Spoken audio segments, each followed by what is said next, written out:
मोदी जी के नेतृत्व में देश आगे बढ़ रहा है, तो मोदी जी को रोकने के लिए किस किस प्रकार के निम्न स्तरीय प्रयास प्रारंभ हुए हैं, कैसे अफवाह फैलाई जा रही है, कैसे माहौल को दुष्प्रचार में बदलने का काम हो रहा है,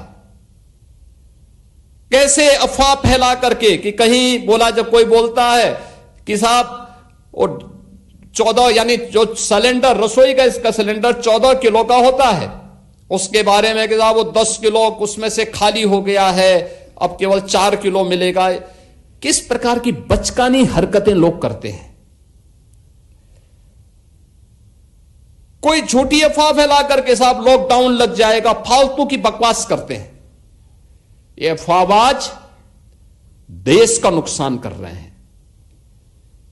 जनता के कार्य में जहां किसी भी प्रकार का कोई डिस्टरबेंस नहीं, सब कुछ स्मूथ चल रहा है, हर एक को दिया जा रहा है, लेकिन चैलेंज केवल भारत के पास नहीं, दुनिया के पास एक चैलेंज है। तो दुनिया के उस चैलेंज को, आज के दिन पे कोई ऐसा तो है नहीं कि हम नहीं समझ पा रहे हैं कि खाड़ी में क्या हो रहा है, यूरोप में क्या हो रहा है, यूएस में क्या हो रहा है, हर एक व्यक्ति को मालूम है। तो उस चैलेंज को देखते हुए हमारा राष्ट्रीय कर्तव्य बनता है कि हम भी इस समय किसी अफवाह पे ध्यान देने की बजाय हम भी देश के अंदर, देश की लीडरशिप के द्वारा जो मार्गदर्शन दिया जाता है, हम भी उसका पालन करें, अफवाह में न पड़े। अगर रसोई गैस का सिलेंडर 25 दिन चलना है घर में, कि हम 7वें दिन लाइन लगाने के लिए क्यों खड़े हो जा रहे हैं। अगर हमारी गाड़ी की टंकी पूरी है और ये गाड़ी की टंकी अगले 4 दिन चल सकती है, तो हम वहां से पेट्रोल निकाल करके और क्यों फिर लाइन में खड़े हो जा रहे हैं। नहीं होना चाहिए, नहीं होना चाहिए। हमें किसी अफवाह में नहीं, जब सरकार आपके साथ खड़ी है, हर स्तर पर खड़ी है। कोविड जैसी महामारी के दौरान मोदी जी ने अपनी परवाह नहीं की, सड़कों पर उतर करके वैक्सीन दिए, हर प्रकार की सुविधाएं दी। तो फिर जब देश की लीडरशिप फ्रंट फुट पर आकर के देश को संबल दे रहा है, तो हम विश्वास खो चुके इन अफवाहबाजों के चक्कर में क्यों पड़ते हैं। एकदम नहीं पड़ना चाहिए, किसी को नहीं पड़ना चाहिए।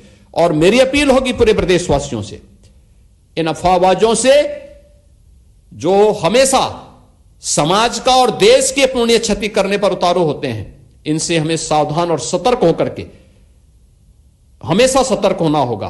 क्योंकि जब ये सत्ता में थे, इन्होंने कुछ नहीं किया, न युवाओं के लिए किया, न महिलाओं के लिए किया, न अन्नदाता किसानों के लिए किया,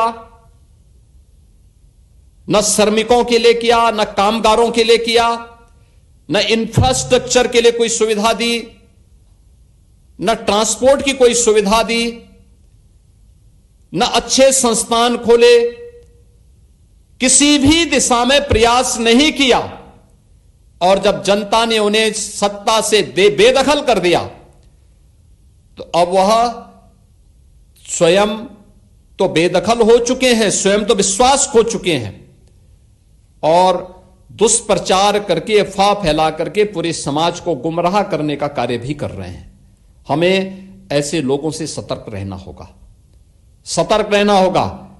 क्योंकि संकट के समय, चुनौती के समय अफवाह फैला करके अव्यवस्था फैलाना भी एक प्रकार का राष्ट्रद्रोह है। और इस राष्ट्रद्रोह को किसी भी स्थिति में स्वीकार नहीं करना चाहिए और किसी भी राष्ट्रभक्त नागरिक को इस प्रकार के अफवाह को खंडन भी करना चाहिए और ऐसे लोगों की चुनौती का जवाब देने के लिए आगे आना चाहिए। कहना चाहिए वे गलत बात करते हो, कहां समस्या है, और अगर है हम सामूहिक रूप से देश के साथ मिलकर के समस्या का मुकाबला करेंगे। यही हमारी राष्ट्रभक्ति कहती है और यह हमारा दायित्व भी बनता है।